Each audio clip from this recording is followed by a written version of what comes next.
Elle s'appelait Charlotte Schumann. Elle était née à Metz, elle était française, elle est morte à Auschwitz à l'âge de 13 ans en 1944. Arrêtée, déportée, puis tuée pour une simple raison, elle était de religion juive. C'est son histoire qu'une trentaine d'élèves de seconde du lycée Louis-Vincent de Metz a retracé, un travail recueilli dans un livret. J'ai eu beaucoup d'empathie pour cette jeune fille parce que je me suis dit que par rapport à elle, nous, on a eu la chance de pouvoir vivre justement une époque où ce genre de catastrophe n'existe plus. Ça m'a vraiment marqué, oui. Clairement, parce que ça, on n'en refera plus jamais des travaux comme ça. On va retourner simplement à nos cours et c'était vraiment important. C'est un travail d'historien que ces élèves ont mené avec leurs professeurs. Recherche de documents, coups de téléphone, recherche dans les archives, un travail au long cours et de grande qualité que la présidence de la République a reconnu, ainsi que le Conseil de l'Europe.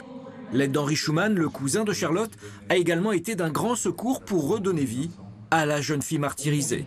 On a surtout découvert ces enfants qui ont été séparés de leurs parents, ballottés de foyer en foyer. On a imaginé la peur qui aurait pu être la leur quand leurs parents étaient arrêtés, quand eux-mêmes ont été arrêtés, quand ils ont dû se retrouver à Drancy, partir à Auschwitz dans des wagons sans savoir où ils allaient. C'est une expérience profondément humaine pour nos élèves.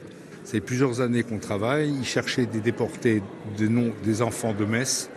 Donc comme j'avais beaucoup de documents, je lui ai donné toute ma documentation. Et lui et ses élèves ont travaillé admirablement bien. Ce projet intitulé Convoi 77 porte le chiffre du dernier convoi de déportés partis de France en juillet 1944. À bord se trouvaient 300 enfants. Charlotte était l'un d'eux.